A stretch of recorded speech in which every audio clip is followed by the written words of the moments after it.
Well, I don't know if any one country does a good job, but I think some countries have a big range of activities going on. And perhaps the example I would take of a very large and diverse range of activities is from the country beside my own, which is Britain, where there are lots of education programs, lots of training programs, several science centres, where there is a high level of expectation that professional scientists, researchers, will also be public communicators. And that has developed over 2 or 3 decades. Now, that's not to say that everything that is done there is done well, but they have, in Britain, advanced in some ways the thinking about these things and just have had an influence on the language that we use to talk about these things.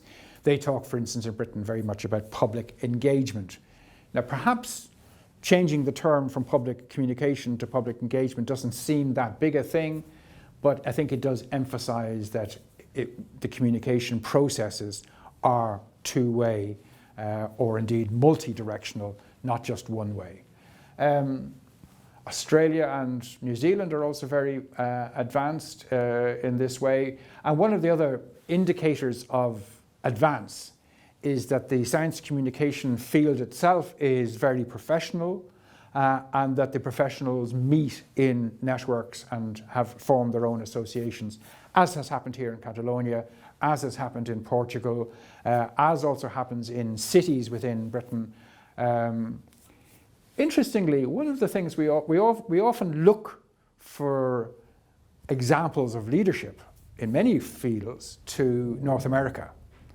And curiously, in this field, the United States is not so well developed. In fact, they hardly even use the term science communication in the United States.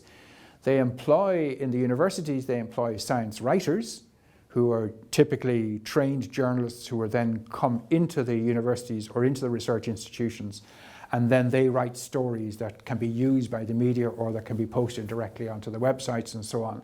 But the science communication that we talk about in Europe and in Australasia and to some extent in Africa and in Asia and India and so on doesn't exist in the same form in the United States. It does exist in a small way in Canada.